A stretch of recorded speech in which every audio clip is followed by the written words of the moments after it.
Thank you all for joining us. Yesterday was an incredibly difficult day for all of us in Louisville.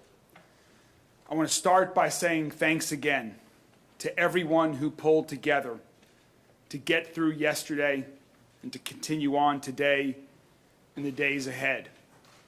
First, that starts with our police officers. Chief, to you and your entire team, thank you all very much. In particular, thank you to Officer Wilt, Officer Galloway, who were two of the first officers to arrive on the scene to confront the assailant and to save lives. You and all of the colleagues at LMPD were true heroes yesterday and every day. And to our other first responders, EMS, Louisville Fire Department, Jefferson County Sheriff's Office, the 911 operator at MetroSafe, who handled calls and dispatched so efficiently and well, and to our state and federal partners, thank you. And also a special thanks to Dr. Smith, to you and all of your colleagues at the University of Louisville Hospital. Thank you for saving lives yesterday and for saving lives every day. I also want to acknowledge the rest of our Metro government team who dealt with the challenges, adapted to the circumstances, and did what was asked of them yesterday to help others in our community. Thank you for embodying the best of public service. As we talk about what's happened since yesterday, I have to acknowledge the painful fact that this awful act of violence at Old National yesterday has taken another life. Late yesterday, we learned that Deanna Eckert passed. She was 57 years old. She was an employee of Old National Bank. I knew Deanna also. Deanna was a very kind and a very thoughtful person. She was a wonderful woman who will be missed. Her death means another family in mourning and adds yet another layer of tragedy to this moment. I want to briefly read a statement from Old National Bank CEO Jim Ryan, who has asked me to read this on behalf of him and his colleagues at Old National. Quote, "There are no words to adequately describe the sadness and devastation that our Old National family is experiencing as we grieve the tragic loss of our team members and pray for the recovery of all those who were injured. Obviously, this is an incredibly difficult situation, and our entire focus is on making sure that everyone affected has the support and assistance they need. On behalf of everyone at Old National, I also want to acknowledge and thank Louisville law enforcement, the medical community, and state and local officials for their incredible response to this tragedy. And finally, we ask you to please continue to pray for all those affected." Again, that was Old National CEO Jim Ryan. Our thoughts are with the families who've lost loved ones, and we're also thinking and praying for the people who were injured in this attack, including our police officers. So for an update on their condition, I first would like to welcome Dr. Jason Smith, Chief Medical Officer at UofL Health. Dr. Smith? Thank you, Mayor. So from UofL Health and UofL Hospital, I want to send my prayers and thoughts out to all the families that were affected yesterday, both those we treated and unfortunately those we did not. An update from us, we still have 4 patients in the hospital. 2 remain in the ICU. Officer Wilkes still remains in critical condition, but we have been able to upgrade our other patient in the ICU to stable condition. The other 2 remain in the hospital being treated for non-life-threatening injuries. I want to thank my team, again, the emergency department, physicians and nurses, my trauma team at UofL Health, and all those that supported us yesterday. I also want to send a thank you to the American Red Cross. We used 170 units of blood yesterday to treat these victims, which far outstrips our hospital capacity, and their ability to get us that blood to save those lives helped save those lives. So I want to thank them for that. I'll be happy to take questions at the end of the press conference. Thank you. Thank you, Dr. Smith. Now for a brief update on some information about things that we've learned about the events and the assailant yesterday. I'd like to call on our Chief of Police, Jacqueline Gwynn Biller-OL. Chief. To the mayor and everyone who is in attendance on today, we have learned that the suspect in this incident was a current employee with Old National Bank. We have also learned that he purchased the weapon used in this tragic incident on yesterday, on April the 4th. He purchased the weapon legally from one of the local dealerships here in Louisville. We have executed a search warrant on his residence, and we have recovered items, and we cannot get into specific details on what we recover at this time because, again, the investigation is ongoing, and we want to make sure that we're providing accurate information. The family deserves that, and the community deserves that. We also would like to share that later on this afternoon, we will be releasing body-worn camera footage of the incident. And so that information at the time will be released to you and the location, so everyone will be privy to that information. Thank you. Thank you, Chief. We need to acknowledge that a tragedy like this affects everyone. I've already talked about some of our first responders and colleagues in Metro government. Thanks also to the faith leaders and social workers and mental health professionals who provided comfort and counsel to people in understandable distress. I also want to acknowledge the teachers and parents who had to have difficult conversations with our children throughout our community about this inexplicable act of violence and cruelty. We're all feeling shaken by this, and scared, and angry, and a lot of other things too. It's important that we come together as a community to process this tragedy in particular, but not just this tragedy. Because the reality is that we have already lost 40 people to gun violence in Louisville this year, including another young man yesterday, just a few blocks away from Old National Bank, shortly after this tragic incident happened. That was a separate targeted incident, but the result was the same. Needless tragedy, needless loss of life. In order to help the people of our community, of our great city, come together and deal with this outbreak of tragedies, to grieve, to pray, to unite, I'd like to announce that we are going to be hosting a vigil tomorrow, Wednesday, at 5 p.m. at the Muhammad Ali Center Plaza. This vigil will be to acknowledge the wounds, physical and emotional, that gun violence leaves behind. It will be an interfaith opportunity for our entire community to come together, to grieve, to heal, to begin to move forward. We also know that Wednesday is a night of worship for many across our city. And so, working with Paul Callanan and his colleagues at the Office of Safe and Healthy Neighborhood, we will be having grief counselors at over a dozen churches throughout our city that have regularly scheduled worship on Wednesday evenings as well. We invite the entire community to join us at the Muhammad Ali Center tomorrow at 5 p.m. And also, if you prefer to worship on your own, again, we will be providing some grief counselors, and we'll have a list of those churches where members of Office of Safe and Healthy Neighborhood will be located by mid-afternoon today. And I want to thank the Muhammad Ali Center for hosting this vigil on such short notice.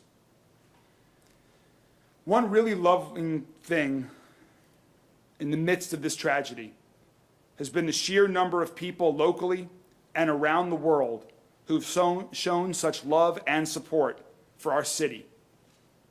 It means a lot to my wife Rachel and I, we are deeply grateful on behalf of everyone in Louisville for those who have reached out from beyond and within our city borders. There are so many people who want to do something, who have offered to help, who see this nightmare unfold and want to make it better somehow. We love and appreciate that so much. For those of you who are looking to take action right now, to show your support for the first responders who are trying to save lives, and for the victims of gun violence, one great way to do that is to donate blood. According to Johns Hopkins University, gunshot wounds require much more blood than other types of injuries. You just heard Dr. Smith talk about the amount of blood that was needed and used yesterday. He mentioned his thanks to the Red Cross. We're very thankful to the American Red Cross, so we encourage people to make an appointment to donate at redcrossblood.org. That's redcrossblood.org. We encourage everyone to donate blood, and if you can't, there are other ways to support the American Red Cross with donations or your time. So next, I'd like to call up Steve Cunanan, who's CEO of the Louisville Red Cross. Steve? Thank you. Our thoughts and our deepest sympathies are with the people of Louisville and those that have been impacted by Monday's tragic shooting. At the request of local emergency management, on Monday, the American Red Cross Louisville area chapter and its volunteers helped support a family reunification center. The Red Cross continues to work with local authorities and their community partners and is helping to provide aid and assistance to those people affected by this tragedy. At this time, the American Red Cross is working closely with the University of Louisville Hospital, and as Dr. Smith has mentioned, we have provided more than 170 units of blood products to the hospital to treat those that have been affected by this. The Red Cross stands ready to provide additional blood and blood products upon the request. And as the mayor has mentioned, volunteer blood donors are needed each and every day to help save lives.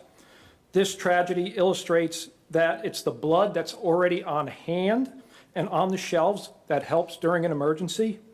Type O negative is the universal blood type, and that is what the emergency room personnel use and what they reach for when they don't have time to determine a blood type, and that's one of the types that is needed most. The American Red Cross is grateful to all those donors who generously give blood throughout this country. Thank you. Thank you, Steve, to all you and all of your colleagues at the Red Cross. There's one more topic that we need to talk about today, and that's guns. Yesterday's tragedy brings us to 40 people who've been shot to death this year in our city. That level of gun violence is beyond horrific, and it's beyond anything we can and will accept in our community. Our police did a heroic job yesterday and every day. And we are already doing a lot to reduce the amount of gun violence in our city and make Louisville safer. We're investing in neighborhoods and in people who have been overlooked for generations, so every child has an opportunity to succeed and pursue their hopes and dreams. We're going to invest more in mental health care. We're working to make universal pre-K a reality. Workforce development initiatives for young and older adults alike. These are all important. These are all also long-term solutions. We have to take action now. We need short-term action to end this gun violence epidemic now, so fewer people die on our streets and in our banks and in our schools and in our churches. And for that, we need help. We need help from our friends in Frankfurt and help from our friends in Washington, D.C. This isn't about partisan politics. This is about life and death. This is about preventing tragedies. You may think this will never happen to you, never happen to any of your friends or loved ones. I used to think that. The sad truth is that now no one in our city, no one in our state, no one in our country has that luxury anymore. Last year, I survived a workplace shooting. And now yesterday, I've lost a very close friend in another workplace shooting. 5 more families have lost a loved one. It has happened in Louisville. It could happen in Paducah, in Pikeville, or in Covington. This is happening in America everywhere and will keep happening until we say enough and take meaningful action. Congressman McGarvey will talk about some things at the federal level. So I'll address what we can do at the state level. I have 2 requests today for every Kentucky state senator and every Kentucky state representative who wants to join me in reducing the amount of gun violence in Louisville. First, if you support police officers like Officer Wilt and Officer Galloway, who heroically ran into a barrage of fire from a waiting assailant with an assault rifle, if you support local decision-making to address local issues, if you want to help our state's largest city thrive, please give Louisville the autonomy to deal with our unique gun violence epidemic. Let us, the people of Louisville, make our own choices about how we reduce gun violence in our city. Other communities should be able to make the policies that work for them. Let us implement policies that work for us. So please change our state law to let Louisville make its own decisions about reducing the amount of illegal guns on our streets and gun violence that is killing far too many people in mass shootings, in individual shootings, in any shootings. Let me be clear. I don't care about finger pointing. I don't care about blame. I don't care about politics. I'm only interested in working together with our state legislators to take meaningful action, to save lives, to prevent more tragic injuries and more death. Arguing is not a strategy. Doing nothing is not a strategy. It's not a solution. The second thing, and to those in the national media that are joining us here today, this may be even more shocking than it is to those of us locally who know this and are dealing with this. But under current Kentucky law, the assault rifle that was used to murder 5 of our neighbors and shoot at rescuing police officers will one day be auctioned off. Think about that. That murder weapon will be back on the streets one day under Kentucky's current law. My administration has already taken action to remove the firing pin before turning confiscated guns over to the state, because that's all that the current law allows us to do. That's not enough.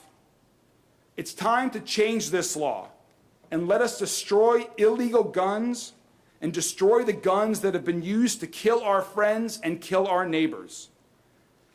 I know every member of the state legislature, like everyone else in our state and in our country, is horrified by what we saw yesterday, by what we see in other cities around the country.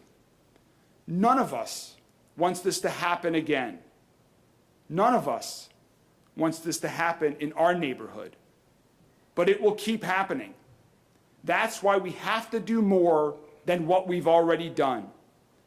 Let's change the state laws that would make me a criminal for trying too hard to stop the real evil criminals who are taking other people's lives and who are eager to make a spectacle of mass murder.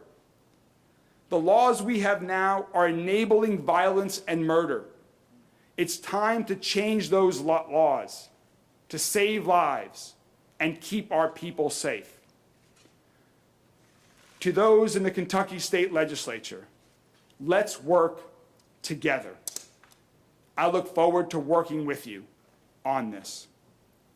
Now, I'd like to welcome Congressman Morgan McGarvey.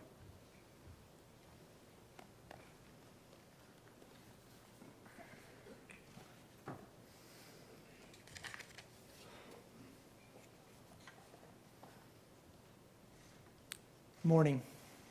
Thank you to Mayor Greenberg and your team, Rachel, for your leadership through this. I'm not here today simply as a congressman.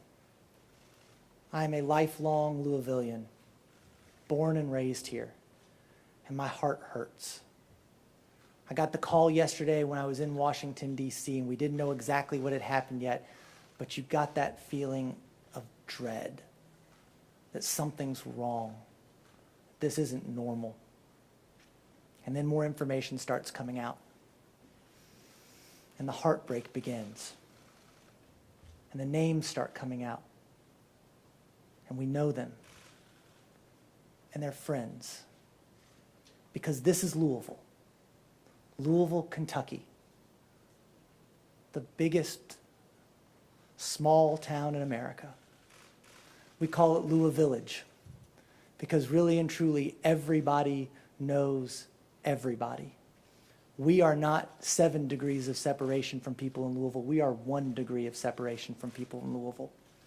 When we ask you what school did you go to, we mean high school. I went to Manual High School. My mom went to Wagner High School. Louisville is my home. And we are hurting. This is an unimaginable tragedy for our community. As Mayor Greenberg mentioned, Deanna Eckert passed away last night, a truly lovely woman. Jim Tutt is no longer with us. Josh Barrick is no longer with us.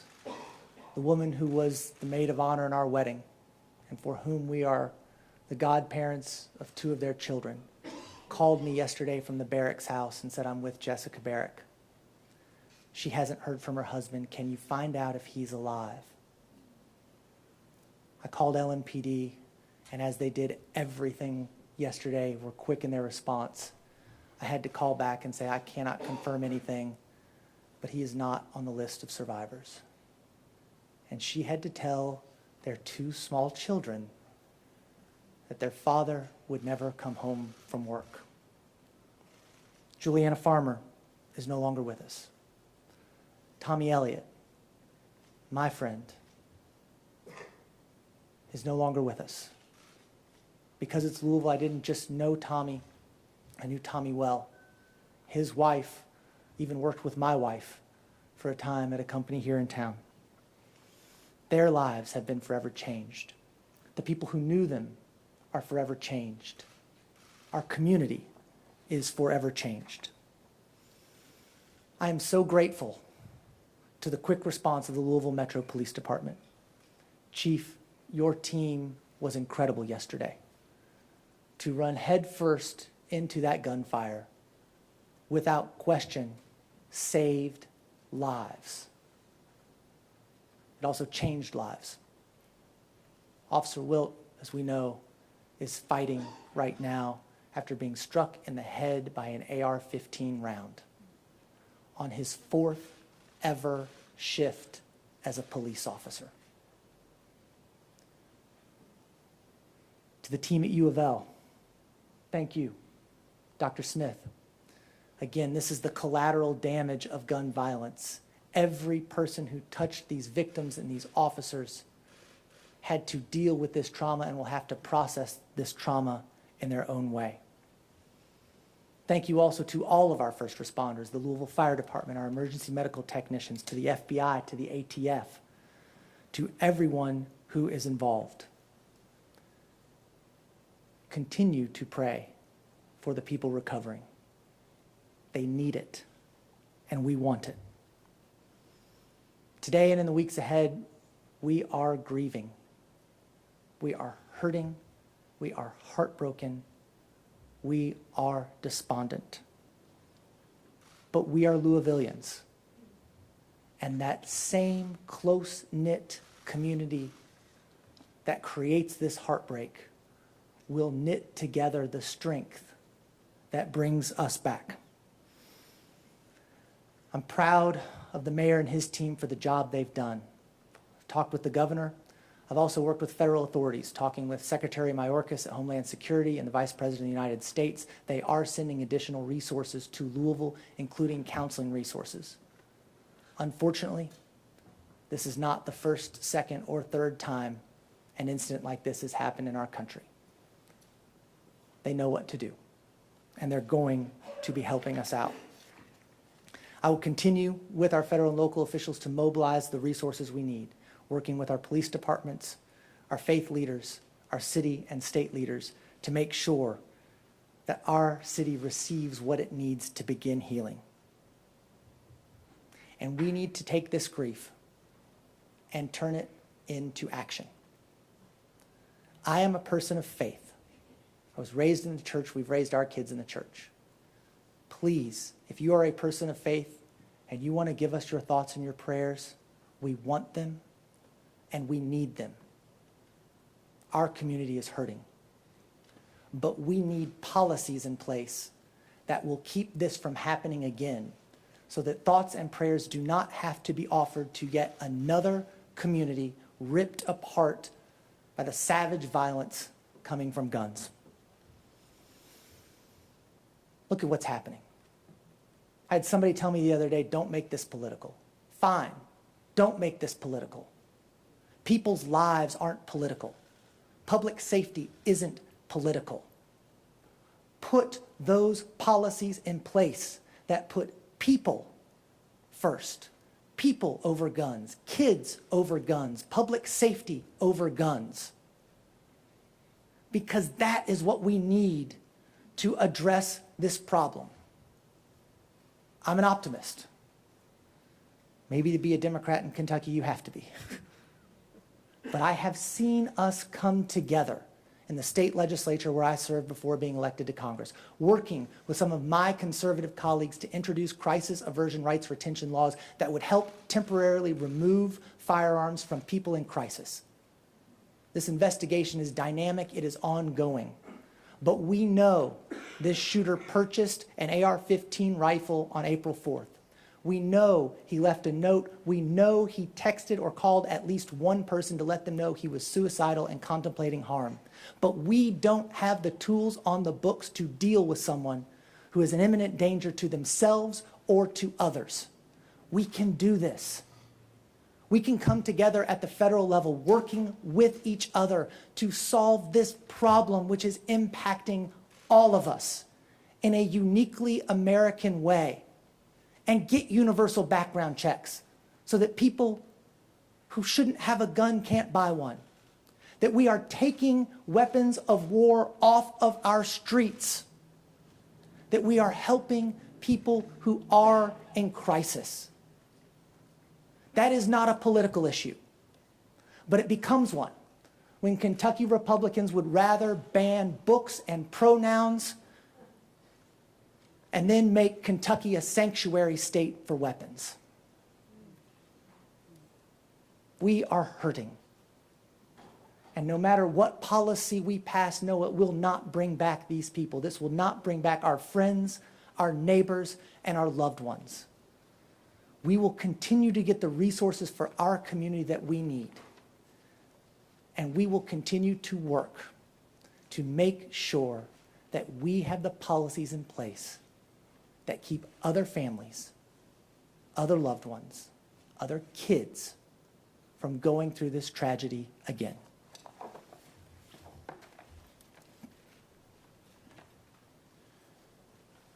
Thank you, Congressman McGarvey. Dr. Smith, the chief, Congressman, myself, we're available to take some questions from the media, and because we have many people joining us that we don't typically see, if you could please just let us know what your outlet is as we call on you. Yes. Sir, I'm from CNN, Mark Morales. If you could speak a little bit, or maybe at least you could speak to the actual motive. Have we made any grounds on that? It's actually cited. Do we know what the motive is? And secondly, it sounds like there was a lot of planning for this. The note to you that was mentioned that was last to purchase the weapon on the 4th.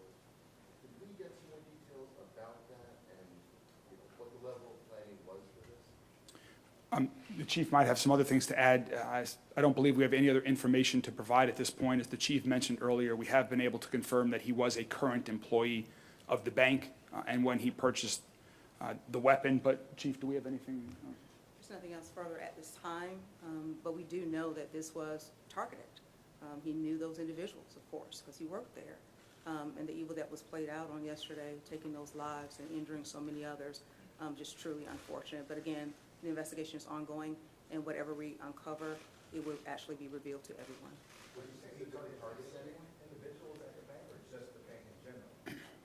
We don't have an answer to that yet, Mark. We don't know. We just know what the results are, and we will certainly continue that as part of the investigation. Chief, can you speak procedurally about what makes sense? We know that the LPD standard protocol, when officers fire their weapons, there has to be an investigation. What's the timeline for what that looks like? Who will be conducting the investigation? Who will know how many officers fired shots, things of that nature? Yes, and I have my colleagues here who have been done an extraordinary work in helping me on yesterday.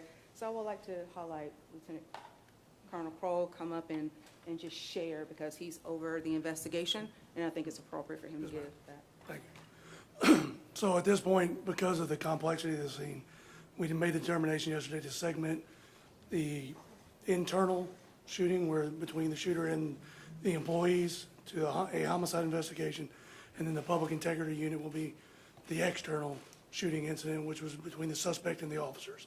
So there's two separate investigations going. Louisville Metro Police will be handling the public integrity unit and the homicide investigation. We discussed it with KSP yesterday and determined that was the appropriate route for us to keep it within our own structure there. As far as number of rounds or any specific information, it's going to be quite some time before we're going to share any kind of specifics that would, taint the investigation one way or another. As I think we've said multiple times, it was an AR-15. Yes, sir. Yes, ma'am. Adrian Rogers from CNN, and my question is for Dr. Smith. Thank you first to all of you for being here.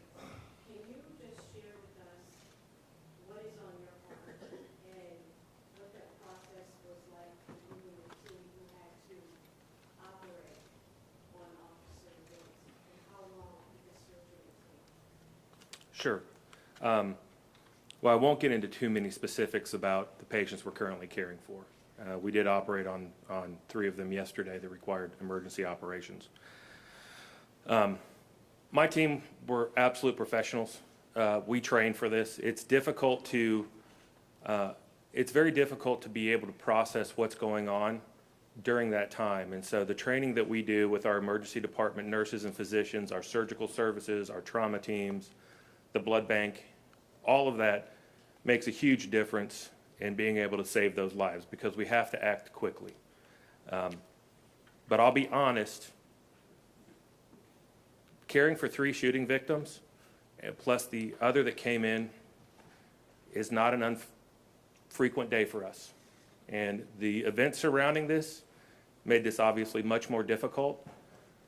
But to be honest with you, we barely had to adjust our operating room schedule to be able to do this. That's how frequent we are having to deal with gun violence in our community. I'll tell you personally, I'm weary. I've been in Louisville for 15 years, all of it at University Hospital. For 15 years, I've cared for victims of violence and gunshot wounds. And people say I'm tired, but I'll be answered. It's more than tired. I'm weary. There's only so many times you can walk into a room and tell someone they're not coming home tomorrow.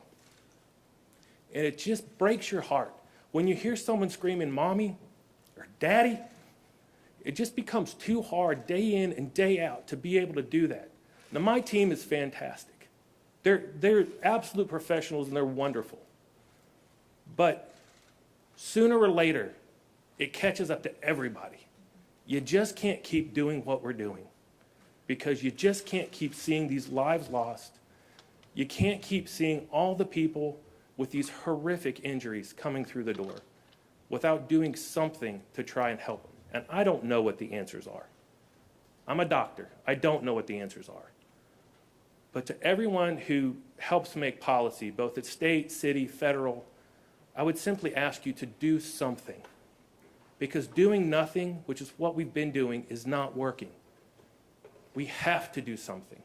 Because this is just getting out of hand across our city and across this great nation of ours.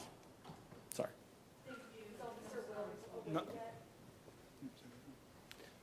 Yeah, he's still in the ICU. He's still sedated. And I apologize. I am not going to release any other information for the patients that we're still taking care of.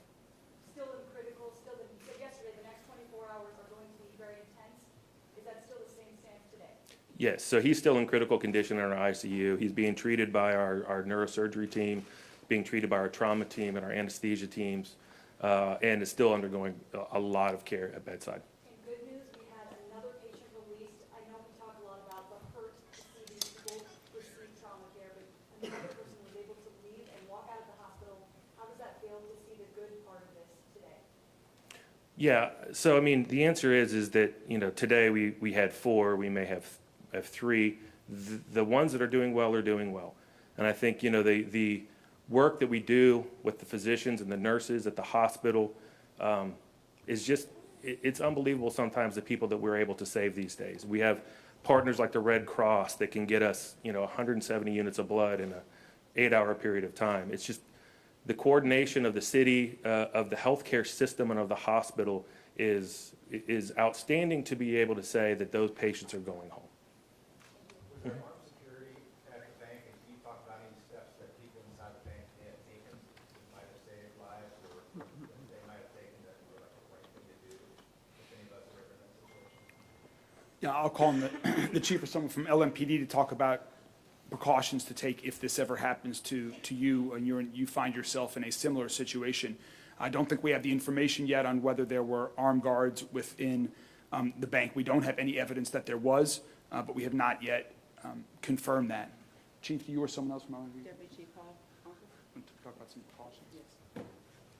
precautions? Like you said, we have no information about any armed security that was at the bank, but in these situations, it's very simple. We teach people run, hide, fight, right?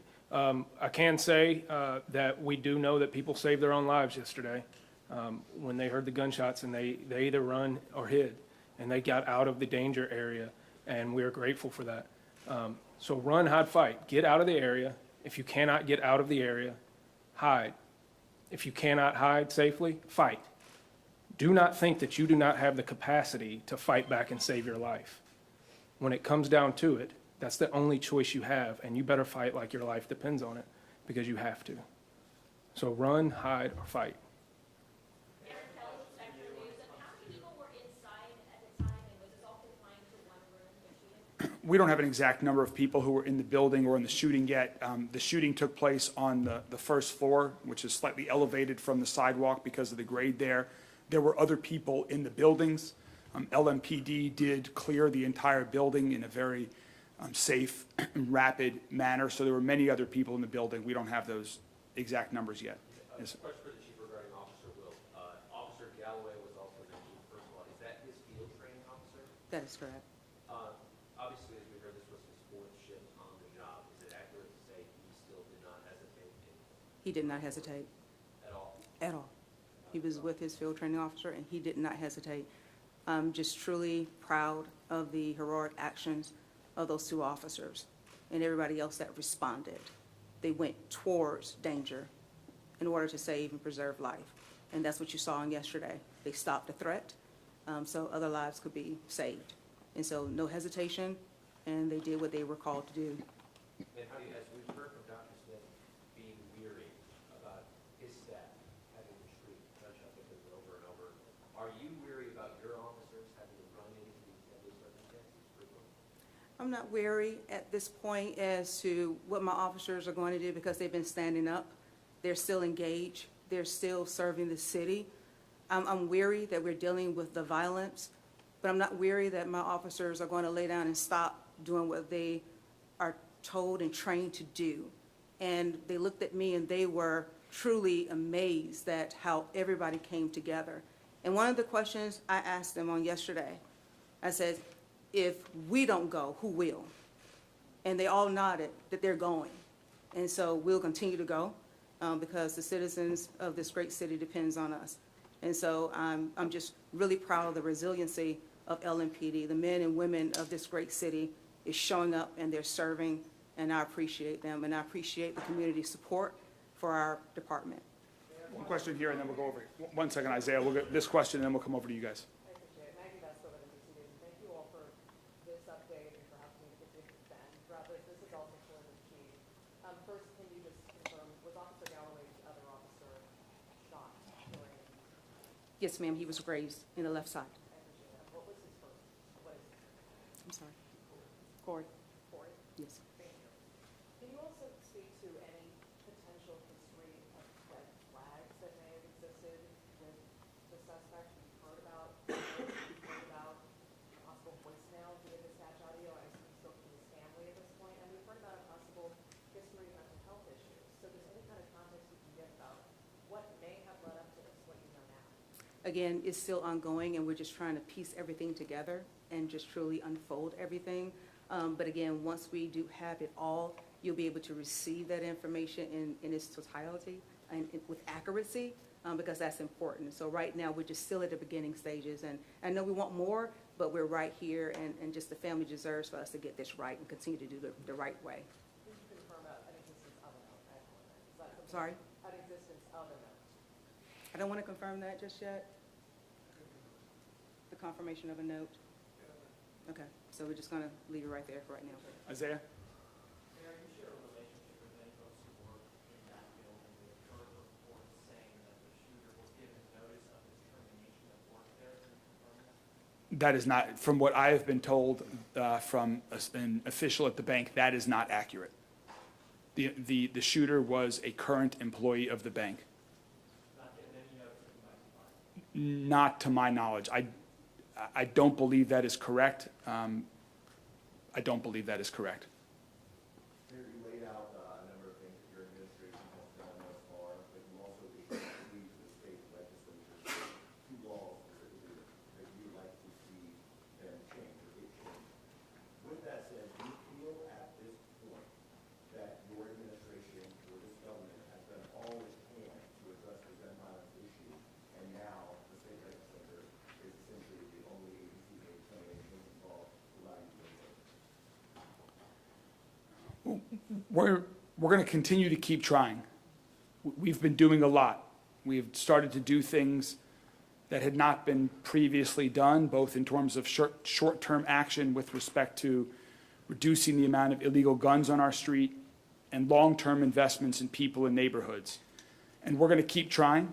We're working with our partners on the Metro Council, who I know are very supportive of a lot of what we're talking about here, because like me, they care about our city today and they care about our city tomorrow. But one way we can do more is with the help of the state legislators. And that's why I'm reaching out to all of them today, and will continue in the days and weeks and months ahead, is to help us, give us more tools in our toolbox to address this unique gun violence epidemic that we have in Louisville in a way that the members of the Metro Council and our administration and the people of Louisville feel is most appropriate to keep our city safe. Do you want to see a Yep. special session? I'm not calling for a special session at this time. I want to have conversations. I want to work on a plan, and I want to work on getting that implemented as fast as possible, and we can figure out those details later. I have a question for Dr. Smith. Just, we were told about the 170-plus units of blood that was used yesterday. A lot of people have been asking how can they help. Speak about just, something as simple as giving blood and how that can help you all with your operations right now. Because there are other patients outside of, this atmosphere, this unfortunate situation that happened yesterday that may need help in your operations. Yeah, there are always other patients, is the simple answer to that. When we appreciate everyone getting out, but donating blood now helps us in the future. And the lives that were saved yesterday were because of the American Red Cross and the blood they had on the shelves and the blood that they provided us. So going now to donate and continuing to donate is what's going to make a difference for the patients that are coming through the doors tomorrow, today, a week from now, a month from now. It's not just enough to go once, because the blood is a finite resource. It lasts a finite period of time. It needs a continual effort from all those in the community to help supply the blood products needed to care for those that are victims of violence, of trauma, of car accidents. And I think that is really the message to get out, is give blood and continue to do that. What were the names of the other 2 officers who were injured, other than Officer Will? One was Officer Galloway that we were talking about, and the third was? And that's correct. We had just another officer that was just had a bruise on the left. It was not the result of a gunshot. The third officer was injured in the response, but not as the result of a gunshot. Tara? Two lines of resolution this morning for downtown Bank of America emergency testing. I wondered if that was in response to what happened yesterday, or if this is being tested. I'm not aware of anything in relation to that, so I don't have any information on that. Yes, sir, no. In the blue.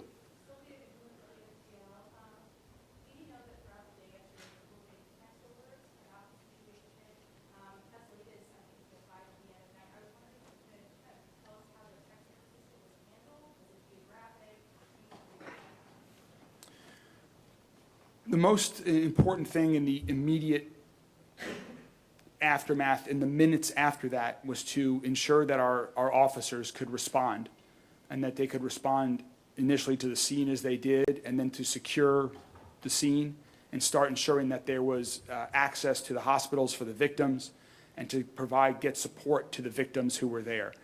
That was the immediate focus, and so shortly after the shooting, an alert was sent out to encourage people to avoid that area. I understand that was well after the situation. The immediate danger had been addressed and neutralized, but we still wanted to keep people away from that officer.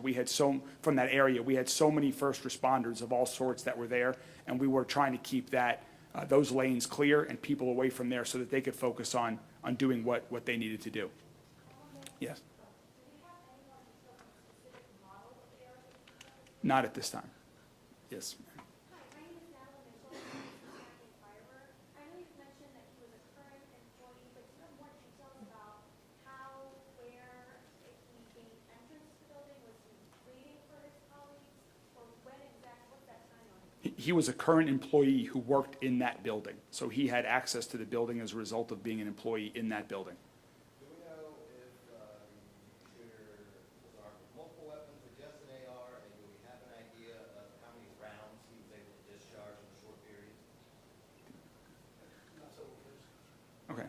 This is for police, how many more Jews the police and how many Jews for Connor?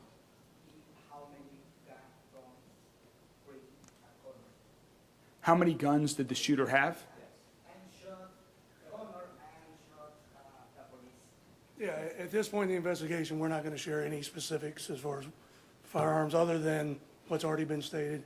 How many rounds were fired, how many people involved. It's premature for us to have that discussion. We're still gathering the information, and even what we think we know right now, it would be premature to hang our hat and say this is 100% what happened, because it is still ongoing. So it's not appropriate or responsible to put that information out right now, and then we have to walk it back at a later time. We have time for a couple more from folks that have not asked the question so far. Will you be releasing the name of the officer who shot Connor, and will you be releasing any information on the time from when the shooting happened to the time that he was taken down by the officer? Will we know any more details? Well, it was just, as we mentioned yesterday, I mean, it was just a matter of minutes. I believe that the 911 call came in at 8:38, and we were on scene at 8:41, and we were on. Minutes from start to finish as far as when he began. Then we were notified 3 minutes after that, and then we responded 3 minutes after that, and then within. Yes, stand by the mic. Say that again. And we will get into more detail with this when we go through the videos this afternoon. But it's about a 9-minute span from the time he begins his assault. And then a few minutes after that, before we get the first call on it, 3 minutes after that when we respond to the scene, and then about 3 minutes after we respond, the subject is neutralized. And the name of the officer who shot. We've said multiple times, it's Officer Galloway. All right, we have time for 2 more questions. Yes, sir, and then over on this side of the room. Yeah. With the CJ, officers looking Galloway, how were they able to get there so quickly? Were they in kind of position to, and just how in general? That's their geographic area of responsibility, so they were patrolling in the immediate area when the calls came out. I'm sorry, did you say Officer Galloway is who shot the shooter? Yes. Yes. Bill Kirkos with CNN. Along with being a rookie officer and the courage he displayed yesterday, can you confirm if Officer Wiltz was still serving as a firefighter or an EMT, even on a volunteer basis? What's going on? Is Officer Will serving as still as an EMT or? With LaGrange at all? He previously worked with Oldham County. Okay. Previously worked at Oldham County. We don't have any other information on that. We, again, as was mentioned, we will continue to provide updates on all of this. We will be releasing body camera footage later this afternoon. If there are other updates available at that point in time, we will make them available. Thank you all very much for being here. Have a good day.